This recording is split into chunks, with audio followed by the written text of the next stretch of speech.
में क्यों पड़ा है? आप जिन पदार्थों को प्राप्त करना चाहते हैं उन्हें प्राप्त करने का, उन्हें वश में करने का प्रण कीजिए। आप जिन गुणों को प्राप्त करना चाहते हैं उन्हें प्राप्त करने का दृढ़ संकल्प कीजिए। अपने मन की सारी शक्तियों को अपने उद्देश्य को लगा दीजिए। मन की तुच्छ इच्छाओं को दूर हटाकर अपने संपूर्ण विचारों को अपने लक्ष्य पर केंद्रित कीजिए। यदि आप ऐसा करेंगे तो निश्चित जाने कि आपकी मनोकामनाएं अवश्य पूरी होंगी।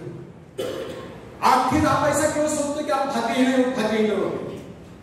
इस प्रकार की मिथ्या धारणा का आधार यह होगा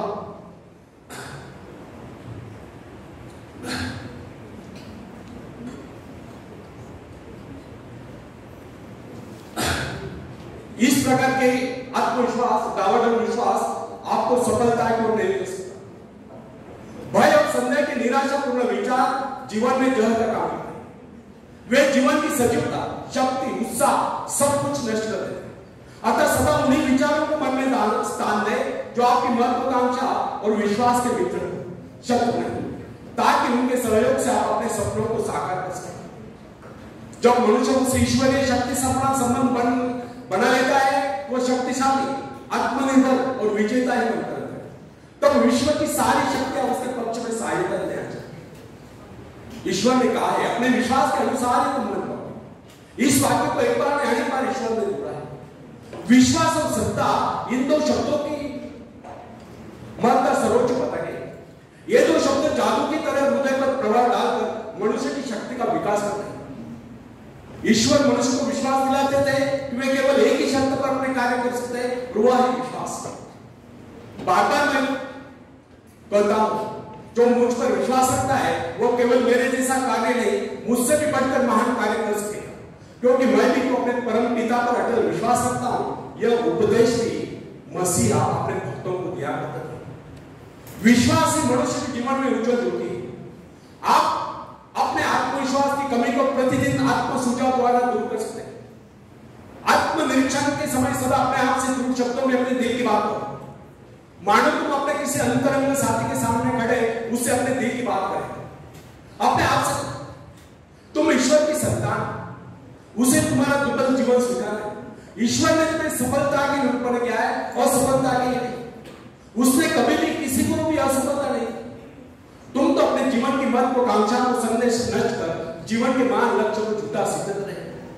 इतने उदास और निराश चेहरे से अपने मित्र के सामने जाते हैं, क्या तुम्हें लज्जा नहीं आती? फ्रेंड्स, मनुष्य तो एक प्राणी है, पर संसार के सब प्राणियों से उसका अलग ही अस्तित्व और शेष सभी प्राणियों से वो आगे बढ़ गया है। इसका कारण उसकी मानसिक विशेषता है। अपनी मानसिक क्षमताओं के कारण ही मनुष्य प्राणी मात्र में सर्वश्रेष्ठ है। दूसरे प्राणी सोचने समझने की क्षमता नहीं रखते, ना वे हंस सकते ना भविष्य की सोच सकते। मनुष्य के पास आत्मनियंत्रण नामक बड़ी क्षमता है। इसी का वो आगे बढ़ता है। यह आत्मनियंत्रण का एक चमत्कार है कि मनुष्य ने सारी प्रकृति को अपनी में मुट्ठी में ले रखा है और बराबर सर्वशक्तिमान बनता जा रहा है। आखिर इसका रहस्य क्या है? मनुष्य बहुत कुछ कर सकता है। प्रत्येक मनुष्य में बहुत कुछ करने की क्षमता होती है। इसी कारण वो बराबर उन्नति करता जा रहा। उसकी उन्नति का सबसे बड़ा रहस्य उसकी आत्मनियंत्रण नामक शक्ति है। अपने इसी शक्ति के बल पर वो बराबर चमत्कारी कार्य करता जा रहा है। बहुत से मनुष्य अपने जीवन में आश्चर्यजनक उन्नति कर जाते हैं। आखिर इसका कारण क्या है? क्या यह सब भाग्य की बात है? ऐसी उन्नति करने वालों से पूछे तो वे उसे भाग्य की बात ही कहेंगे। उस सीमा तक बढ़ने के लिए उनको कितना परिश्रम करना पड़ा, इस बात को वही जानते हैं। कैसी उन्नति की इसका आभास उन्हीं को होता है और लोगों को तो पता भी नहीं चलता कि वे क्या क्या पापड़ नहीं मिलते रहे। फ्रेंड्स, प्रत्येक मनुष्य की उन्नति के पीछे कोई ना कोई रहस्य अवश्य होता है। बिना किसी ठोस आधार के वो प्रगति नहीं कर सकता। यह एक ऐसा सिद्धांत है जिसका कोई इनकार नहीं कर सकता। आखिर उन्नति का वास्तविक रहस्य क्या है?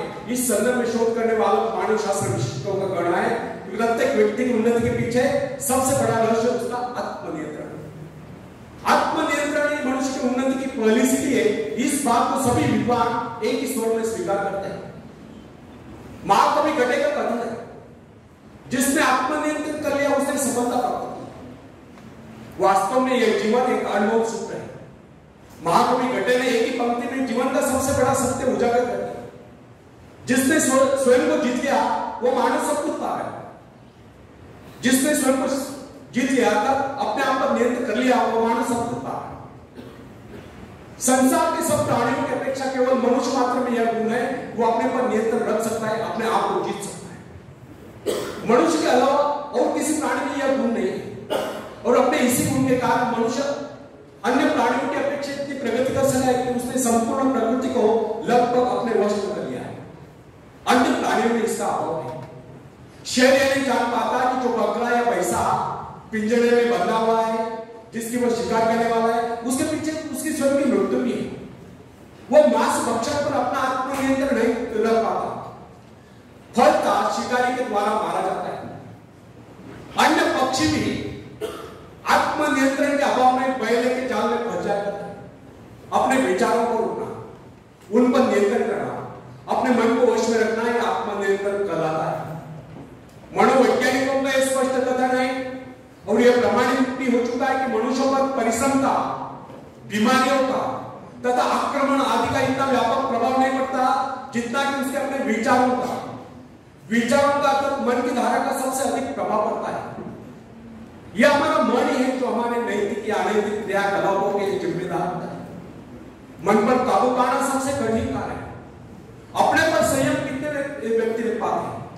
क्या आपका मन आपके काबू में है या उसके काबू में है?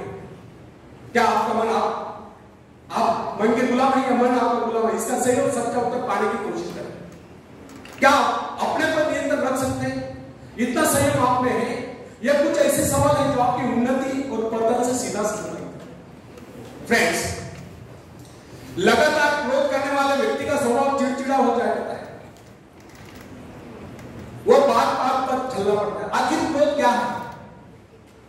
क्रोध में मनुष्य कष्ट कर देता है, जिससे उसकी अपनी नहीं कुछ दूसरी जिंदगियां भी बर्बाद हो जाती है। आखिर हमें क्रोध क्यों आता है? किसी के द्वारा गलती करने पर, किसी प्रकार का कोई नुकसान किसी के द्वारा हो जाने पर आपको क्रोध आता है। आप मारपीट, गाली गलौज कुछ भी करने पर आंधा हो जाता है।